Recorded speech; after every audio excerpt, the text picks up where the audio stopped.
Hello everybody, welcome back for another video. Hope you're all doing well and that you're all having a great day. Likes, comments, and subscriptions are always appreciated. Welcome back to another News I Missed, where I go over, that's right, News I Missed. And without further ado, let's jump right into it. Bitcoin infrastructure service providers, they are called Blockstream, and 7 Labs have launched XDEX in collaboration with Poseidon Group, a leading company known to transform financial services using blockchain technology. XDEX is based as the first decentralized security token exchange for Bitcoin and security assets within Switzerland. With the XDEX, users can trade Bitcoin, stable coins, and other BTC-related assets like liquid assets in a peer-to-peer transaction. The Bitcoin exchange XDEX is being developed on the open source protocol known as DEX, which is designed to run for 24 hours every day. Wow, you mean like every other blockchain? That's fantastic. DEX is currently being managed by 7 Labs. All right. Correspondingly, the app is expected to launch on iOS and Android by the 4th quarter of this year.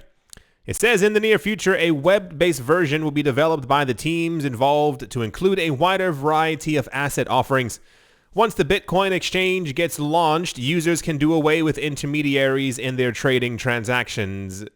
You mean just normally trading on Bitcoin? So we haven't heard about Blockstream in a very long time. Blockstream was kind of a huge topic of discussion back in the many moons ago, 2015, 16, 17, and 2018, when people basically realized Blockstream kind of had control over Bitcoin's code. I know it's not as clear cut and dry as that, but they had a lot of say as to what was going to be happening with Bitcoin, at least back then. So now they've partnered with a couple of other companies to launch XDEX, which is a decentralized exchange, which I still don't get a lot of the purpose of.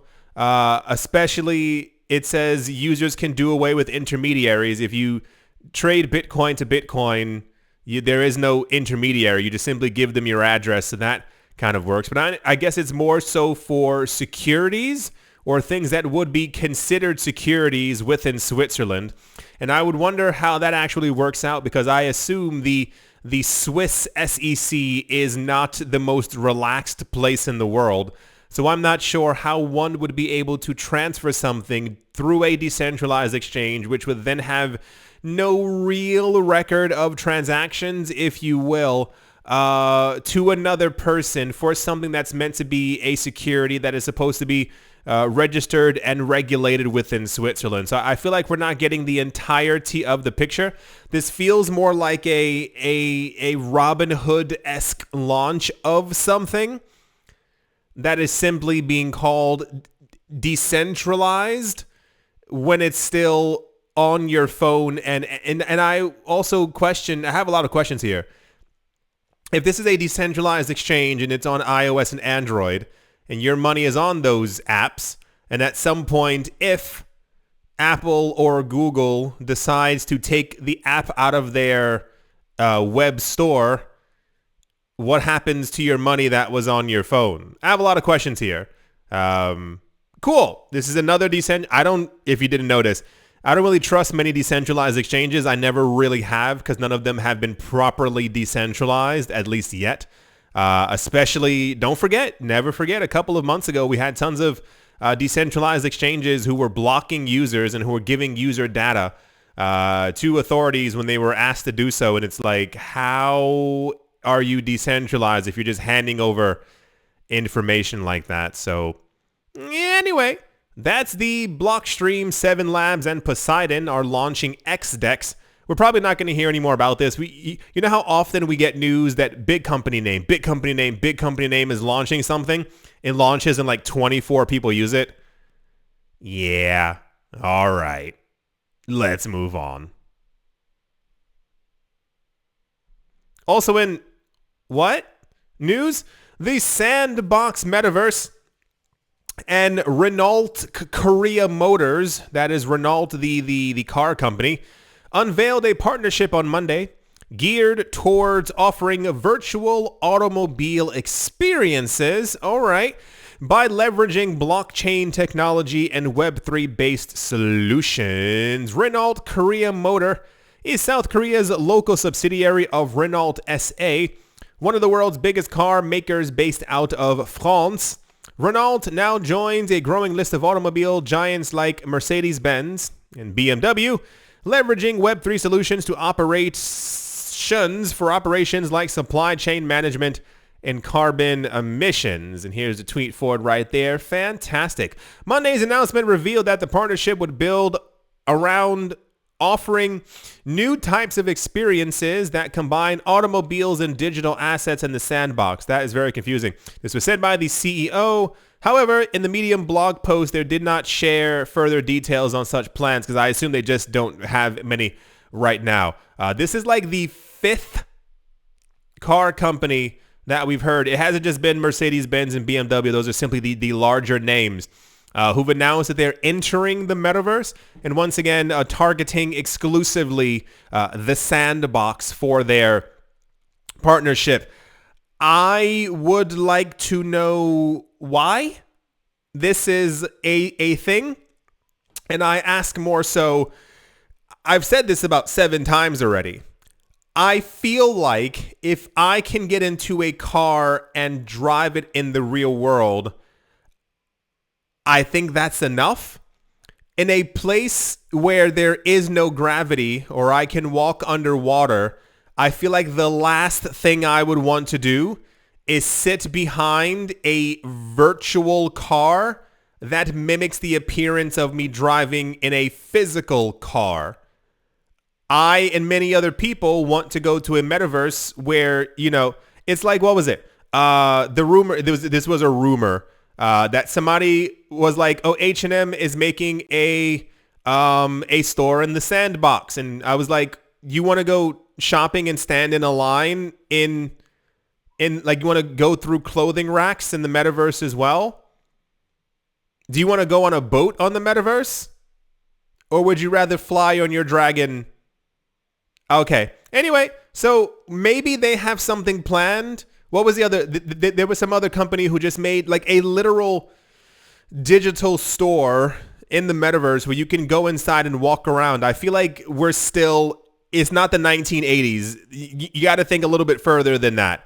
I'm sure people are going to want to use this, but you can play video games as well, right? Am I mistaken? Like there won't be, unless for some reason they figure out how to make my chair at home vibrate and jiggle as I'm driving this digital metaverse car.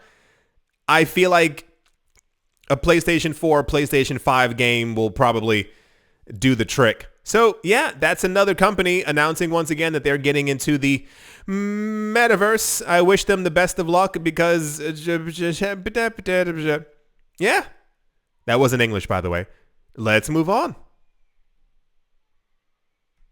Also in the news, South African cryptocurrency exchange Valor, that is VALR, missing an O, but I assume it's Valor, announced that its users can now trade Shiba Inu against Circle's USDC coin earlier on Tuesday. It says this is not the first SHIB pair listed by the trading platform.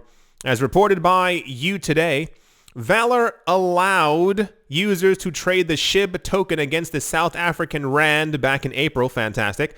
Coinbase Ventures and Alameda Research were among the participants who took part in the race.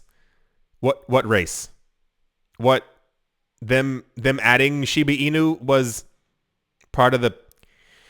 Valor initially announced the listing of the USDC pair back in early August. The exchange, which was launched in 2019, has more than 250,000 users. Fantastic. It's called News I Missed for a reason, folks. Yeah, so another Shiba Inu pair from a cryptocurrency exchange I have never heard of. I assume people are using it.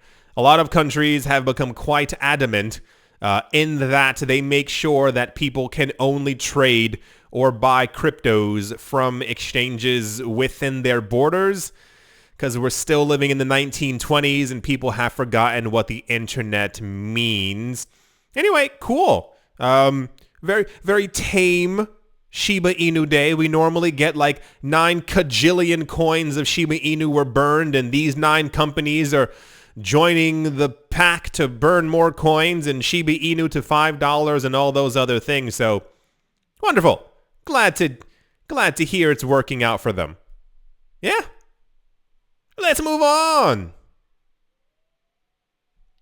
Also in the news, Lithuania-based service DAP Radar has announced support for Cardano, a popular proof-of-stake coin. What? I would have never known that. The world's biggest DApp store has urged developers who are working on Cardano to submit their contracts. Okay. In December, DApp Radar announced its native ERC20 token called Radar, gotcha, which was created to reward the existing community. 10% of its initial supply was airdropped to users and partners. So for those of you who are wondering, the entire rest of the article doesn't mention Cardano again. They go on to talk about how great Radar is and how many people are using Radar and Radars for this. The point of the article was meant to be, it says Cardano is coming to the world's biggest dApp store. Sure, why not? And also, this sentence makes no sense. They're urging developers to submit their contracts. For what? For dApps? For metaverses? For people building on top of Cardano? Elaborate a bit more and don't just talk about the actual Radar token. Little weird, right? Kind of weird, right? Anyway, that's the Cardano is apparently being supported by DApp Radar. And listen, you are being urged to submit your contracts for Cardano. I'm not sure what kind of contracts, but you're being urged to submit them. All right. Rightio. I do hope that you've all enjoyed. I do hope that you all are having a great day, great morning, great afternoon, great evening, wherever you are, wherever you might be. I do hope it's absolutely fantastic. Thank you all once again for watching, listening, commenting, liking, and or supporting, and I will most certainly, that bus is full, be talking to you all soon. See you.